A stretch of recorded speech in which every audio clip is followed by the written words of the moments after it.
ਖਾਲਸਾ ਸਾਜਣਾ ਮਹੀਨੇ ਦੇ ਸ਼ੁਰੂਆਤ ਵਿੱਚ ਹੀ ਮੈਸਾਚਿਊਸੇਟਸ ਦੇ ਸ਼ਹਿਰ ਹੋਲੀਓਕ ਵਿਖੇ ਮੇਅਰ ਵੱਲੋਂ ਕੇਸਰੀ ਨਿਸ਼ਾਨ ਸਾਹਿਬ ਚੜ੍ਹਾਇਆ ਗਿਆ ਅਤੇ ਨਾਲ ਹੀ ਮੇਅਰ ਨੇ ਘੋਸ਼ਣਾ ਕਰਦਿਆਂ ਅਪ੍ਰੈਲ ਮਹੀਨੇ ਨੂੰ ਸਿੱਖ ਅਵੇਅਰਨੈਸ ਐਂਡ ਐਪਰੀਸੀਏਸ਼ਨ ਮੰਥ ਐਲਾਨਿਆ ਹੈ।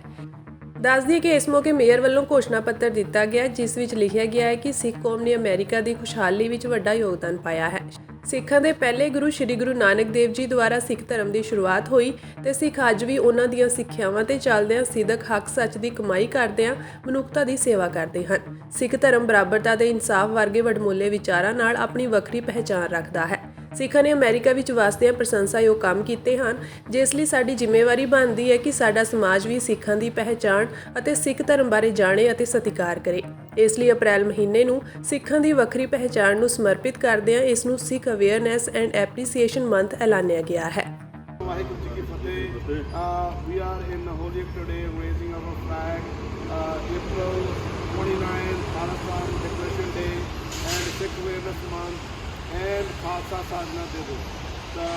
We have that April 6th is going to be a big parade on the DC and the last Saturday of the month in Holyoke.